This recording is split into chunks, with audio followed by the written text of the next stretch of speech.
కాబట్టి వీళ్ళు అందులో మద్యం ధరలు తగ్గిస్తామని చెప్పారు. నాణ్యమైన మందు అన్నారు. అంటే ఏంటి, రేపు పొద్దున బెల్ట్ షాపులు, పర్మిట్ రూమ్లు ఇవన్నీ వచ్చేస్తాయి, తక్కువ రేటుగా మందు దొరుకుతుంది. అంటే వీళ్ళ కార్యకర్తల్లో ఒక సెక్షన్ మద్యం వ్యాపారం మీద బడి బతికేయచ్చు. నెంబర్ 2 ఇసుక ఫ్రీ అని పెట్టారు. అంటే వీళ్ళ కార్యకర్తలు ఒక సెక్షన్ ఇసుక అమ్ముకుని బతికేయచ్చు. వీటి మీద బల్క్ అమౌంట్ పార్టీ నాయకత్వానికి పోతుంది. ఇది ఫినామినా. అంటే కార్యకర్తలు బ్రతకడానికి మేనిఫెస్టో కనబడుతుంది తప్పించి పేదలకు నిజంగా ఇవన్నీ చేయగలుగుతారా అంటే, ఇందాక చెప్పినట్టు ఇప్పుడు ఒక గ్యాస్ సిలిండరే తీసుకోండి.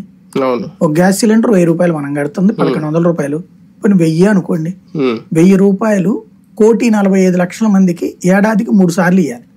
1,45,00,000 ఇంటూ 3 ఎంతకు వచ్చింది? అక్కడ 2,15,00,000 వచ్చింది.